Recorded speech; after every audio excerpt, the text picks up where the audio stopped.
He said the devil gave him a belt to become a beast. When they took it away, he was only a man, rotting, ruined, and ready for the stake. In 1589, Peter Stumpp was sentenced to die in Bedburg, Germany, accused of being a werewolf, a murderer, and a cannibal. For 25 years, he lived among his neighbors as a prosperous farmer, while secretly, they claimed, he devoured men, women, and his own kin. His execution would become one of the most grotesque and symbolically loaded punishments in early modern Europe. The hour was not yet 4 when the door of Peter Stumpp's farmhouse split from its hinges with a shriek of iron and splintering oak. The wind outside was still black with night, and the lamps the guards carried cast long, quivering shadows across the low ceiling and the straw-strewn floor. Inside, the stench was immediate, not of sleep or livestock, but of something more acidic, more organic, stale blood, and something spoiled beneath it. Peter did not rise. He was already awake, or something like it. Curled beneath a tattered wool blanket, his breathing was shallow and erratic, lips cracked and flecked with foam. His eyes fluttered open only when the cold of steel clamped around his wrists, scraping against dried scabs that ringed both arms like thorn bracelets. He tried to speak, but the sound that left him was low and guttural, wet with phlegm and confusion. They pulled him upright, a thin, shivering figure in a dirt-smeared nightshirt that clung to his skin like gauze on a corpse. His hair was matted with sweat and ash, streaked with clots of something dark at the roots. His feet were bare. As they dragged him into the yard, the frost-bitten earth bit into his soles with each step, tearing the flesh anew. One of the guards recoiled when Peter's head lolled against his shoulder, not from the weight, but from the smell. The man beneath the skin had begun to rot, though no wound marked him. It was as if the filth festered from within. In the torchlight, someone saw the smear on his fingers, half-congealed, thick, dark. Not the blood of cattle. Not his own. The whispers began before they reached the edge of the road. By the time they crossed into Bedburg center, the villagers had begun to gather in silence. One woman clutched a wooden crucifix to her chest and would not look up. A butcher's apprentice spat 3 times into the dirt and muttered a charm. Children peered from behind doorways, held back by mothers too frightened to speak. Every face bore the same question: was this truly a man? They'd all heard the rumors. They'd found young Martin Krause's ribs stripped of flesh beneath the alder tree near the river. The midwife's dog brought back a severed hand, no older than a child of 5. And there were others, bones buried in shallow, clawed graves, hearts missing, skulls gnawed. The priests had said it was Satan's work. But the shepherds swore they'd seen a black wolf walk on 2 legs. A beast with human eyes. And now here was Peter, the wealthy widower with a daughter too pale, a son too quiet, and a farm that no longer bore fruit. At the center of the square, the guards chained him to the iron post, wrists spread wide, ankles locked, as if he might still change shape and flee. His skin was pale beneath layers of grime, and where it showed, sores bloomed like mold on damp bread. A priest approached but did not speak. Instead, he anointed the air between them with trembling fingers, as though blessing something that could not be touched. Peter turned his head and began to murmur, not to the crowd, but to the stones beneath his feet. The words were slurred, guttural, half Latin, half madness. A rooster crowed once. Then silence fell again, heavy and unbroken. He lifted his face at last, streaked with filth, teeth cracked, lips peeling at the edges, and smiled. Not at them. At something behind them. A woman screamed. Someone else dropped to their knees and began to pray aloud, choking on the syllables. The guards held their ground, but only just. And as the sky bled slowly into gray, they waited for the magistrate, for the priests, for the firewood. Peter did not shiver in the morning chill. Whatever lived inside that skin had no need for warmth. He only stared forward, eyes unfocused, whispering a name no one could understand. Not even himself. The chamber was colder than stone had any right to be. It clung to the skin like wet linen, seeped into the marrow, and seemed to exhale rot with every breathless second. Above, torches hissed and flickered, their flames burning low and sickly, casting elongated shadows that bled into one another across the vaulted ceiling. The air smelled of sweat, burnt hair, old iron, and something fresher, something meat-sweet and metallic, pooling slowly in a groove beneath the rack. Peter Stumpp had been silent for almost half an hour. Not from stoicism, but from exhaustion. The screaming had stripped his throat raw, turned his voice into a hoarse rasp broken by choking gasps. His limbs, stretched in opposite directions by iron winches, had gone beyond pain. Now they burned with a deep, blunted throb, not unlike the dull roar of fire inside a sealed oven. His wrists bled freely where the cords cut deep, ligaments shredded and muscles torn, the shoulders wrenched so far from their sockets they no longer moved. His hips had cracked minutes earlier, audibly, and the right knee bent now at an unnatural angle. But his eyes were open. Not wild. Not pleading. Just open, sunken, ringed in bruises, and fixed on the stone ceiling above as if waiting for something to descend. The Inquisitor leaned close, not touching, not breathing too near. His robes, damp with cold and incense, brushed the edge of the wheel. In his hand, he held a parchment now stained where his fingers trembled. Beside him stood the scribe, a young man of 17, who had already vomited once into the corner and now scratched each new word with shaking hands. Behind them, the priest stood silent, lips moving in prayer, but his eyes remained closed. "Speak," the Inquisitor said, soft as dust. At first, Peter only moaned. Then something cracked, not in bone, but in the voice, in the very structure of the mind, and he began to mutter, low and stammering, lips trembling as if uncertain whether to form words or growl.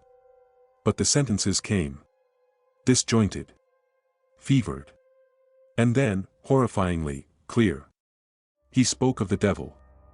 Of a figure in black who had come to him in the woods on a moonless night, who had given him a belt, soft as skin, dark as ash, and alive when touched. When worn, the belt turned him into a beast, a creature with teeth like blades and hunger that no flesh could satisfy. He spoke of the children he tore apart in the tall grass, of the women whose wombs he opened with claws, of the hearts he swallowed before they stopped beating. He spoke of his own son, of how the devil had asked for a test of loyalty. He had obeyed. The scribe's quill snapped mid-word. The Inquisitor did not stop him. Peter spoke faster now, as if vomiting up years of filth, his mouth moving like it no longer belonged to him, voice rising in pitch until it cracked with hysterical clarity. He laughed, once, a sharp, animal sound that silenced the room. Then he began to cry. Not sobs. No rhythm. Just wet, heaving noises between words that no longer made sense. "I wore the wolf inside me," he said. "It's under the skin. It chews." By then, the blood had begun to collect in small pools beneath the table. It ran in thin streams along the grooves cut into the stone for such purposes, catching glints of torchlight like molten iron. His fingers twitched, spasmodically, and he bit through his own tongue once before the priest stepped forward and pressed a cloth to his mouth. The cloth came away red. No one in the chamber dared call him a man anymore. The confession was signed in silence. Not by him, he could no longer hold a quill, but by the scribe, who wrote through tears and would later leave the town without telling his family.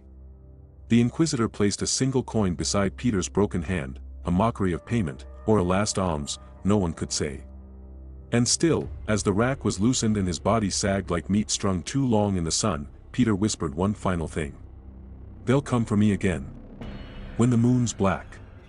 No one asked what he meant. They were too busy listening to the silence between the torches, where something still seemed to breathe. The cell stank of sour breath and iron, of sweat baked into stone and the slow weeping of pus from wounds that no longer clot. Peter Stumpp crouched in the straw at the far end of the cage, knees tucked to his chest like a child afraid of thunder, though no storm came, only the slow drip of water from the ceiling and the distant shuffling of rats dragging off what bread he could no longer chew. The torches in the corridor outside hissed and sputtered, casting trembling bands of orange across his sunken face, lighting the smeared blood beneath his fingernails and the raw flesh where his wrists had been worn open by rusted shackles. The wounds from the rack had not closed. They had spread. Gangrene crept through his right arm like a second skin, black, shiny, swollen, with a fetid sweetness that clung to the air and drew flies even in winter. He scratched it constantly, compulsively, with trembling fingers, flaying away the scabs until fresh blood welled up and ran in slow lines along his ribs. When he slept, which was rarely, he did so with one eye half open, muttering in a language that shifted from Latin to curses to guttural snarls. When awake, he whispered warnings to the rats. They listened better than the priests. Outside, the town was rotting in a different way. Word of his confession had spread with the speed of fire on dry wood. It seeped through homes and markets, twisted in the mouths of women at wells and priests in their pulpits. The tale grew, not just of wolfish hunger, but of unholy lust. Of a daughter, too pale for modesty. Of nights spent in the same bed, her face turned to the wall, and the devil laughing somewhere behind the curtain. They arrested Peter Stumpp 2 days after the second frost. She did not scream when they came, though the neighbors lined the lane to watch. A stone struck her shoulder. Another hit her leg. Someone spat in her hair. A child, no older than 7, called her the wolf's whore. She did not speak. She only held her own elbows tightly, as if holding herself inside herself, and walked barefoot behind the guards through the snow-slushed street toward the iron door that swallowed her father weeks earlier. In the cell beside his, she wept for hours, silently, without gasping, without movement. Only the rustle of straw and the occasional, involuntary sob that clawed its way up her throat and died before it reached her mouth. Peter heard her. But he said nothing for a long time. When he did, it was not to her. There in the walls, he whispered. Wearing the skin of men. Watching. He pressed his face to the bars, pus smeared across his cheek, and peered into the dark as if expecting it to peer back. When the jailer passed with the lantern, Peter hissed and turned away, muttering again, this time about sheep's wool soaked in blood, about wolves that walked upright, their bellies full of priests. He insisted the devil had many forms. That he had met him at the well and again in the flames of his wife's funeral. That he wore Sybil's face sometimes, and sometimes wore the moon. By the 5th night, she no longer cried. By the 7th, she would not eat. Children were warned not to say her name. Housewives salted their thresholds and drew crosses in soot on their shutters. A priest was called to bless the well. At the tavern, a man swore he'd seen Peter shift, just slightly, as the moon rose. His shoulder blades had moved, he said. Twitched like they held wings. In his cell, Peter scratched until he bled. Then scratched more. Not from pain. Not even from infection. But as if trying to peel something off, a second skin, a buried truth, or some mark left by hands not human. The guard who changed his straw that week refused to return. What was left of Peter Stumpp was no longer waiting for trial. It was waiting for the body to fail, for the beast inside to be the only thing left. And outside, behind barred doors and bolted shutters, the townsfolk prayed not for his soul, but for their own children to wake with hearts still beating. The morning of October 31st in the year 1589 broke grey and windless.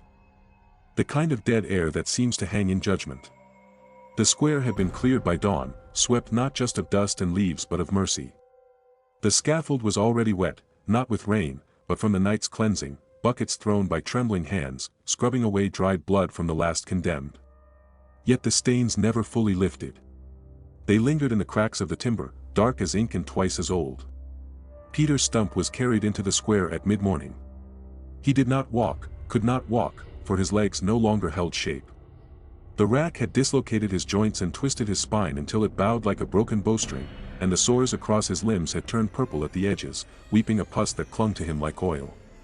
2 guards hauled him forward by the arms, his heels dragging grooves in the dirt, his head lolling like something newly slaughtered.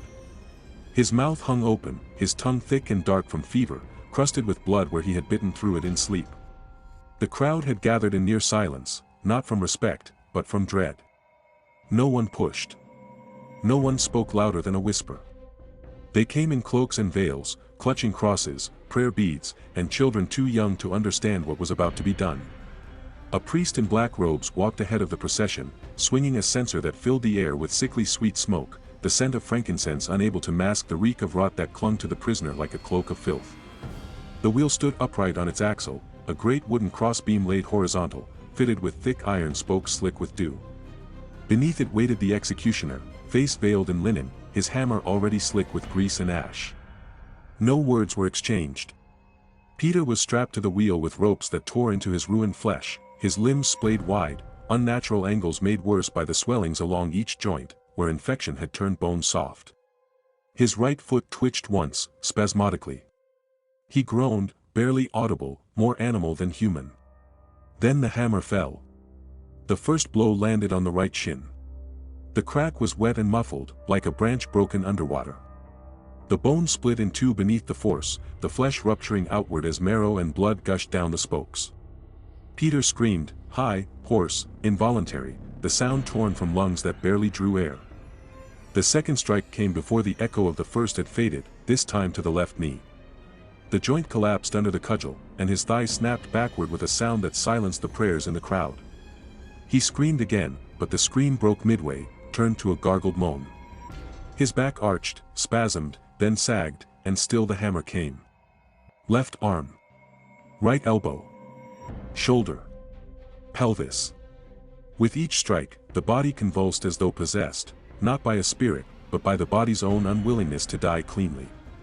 Blood sprayed across the wheel's spokes, pooled beneath his broken form, soaked the boards until they dripped red into the earth. The priests did not flinch. They stood with hands raised, blessing each strike with solemn Latin, voices shaking only once, when Peter's torso lifted after the final blow to the spine. It should have been the end. But his chest rose in a great heaving gasp, and a sound emerged that was neither cry nor plea, a groan filled with something deeper than pain. Refusal, perhaps. Or defiance. The flies had gathered by then, swarming his face and open wounds, drawn to the sweet stench of decay. They crawled into his mouth, his ears, his eyes. He did not blink. A woman fainted near the front. A boy vomited into the dust. But no one left. For the crowd had become part of the ritual now, not witnesses, but participants. Every prayer they whispered, every glance they refused to turn away, became fuel for the execution, justification for the wheel's continued turning. By the time the executioner stepped back, Peter's limbs were shattered in 12 places, his spine caved in, his face slack and wet with blood, his chest barely moving. And yet still, something inside him lingered, not a soul, perhaps, but a shadow. The priest made the sign of the cross. And the wheel creaked once. Slow and final, as it turned toward the fire. They said it was justice, but the morning smelled like a slaughterhouse. The scent of raw blood and scorched iron clung to every plank of the scaffold, saturating the air with a heaviness that turned even the most devout stomachs. By the time the executioners returned with the iron tongs, glowing orange in the brazier's belly, the crowd no longer whispered. They watched in silence, not out of mercy, but because something deeper had taken hold, awe, horror, a superstitious paralysis, as if God himself had pressed a finger to their lips and said, "Look." Peter Stumpp still breathed. Barely. What remained of his body no longer resembled anything human. His limbs, shattered at the joints, twisted like branches struck by lightning, hung loose from the wheel, the bones fragmented beneath the flesh, which had turned mottled and blue where the blood no longer flowed. His chest rose in shallow jerks, each breath wet and rattling.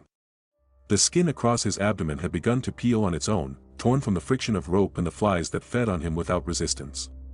But his eyes, bloodshot, sunken, rimmed in crusted pus, were still open, still conscious, still fixed on something above the crowd that no one else could see. The priest stepped forward first, reading from the Psalms with a voice that faltered only once, when Peter laughed. It was not a laugh with breath or voice, but a crooked gurgle that pushed up from the lungs like bile. The sound of a man beyond pain, beyond shame, beyond confession. The sound of something waiting to be unmasked. Two executioners approached with practiced calm. The first held a blade, short, hooked, its edge blackened from use. The second carried the pincers, freshly withdrawn from the coals, hissing as they passed through the morning air. No warning was given. This was not punishment. This was purification.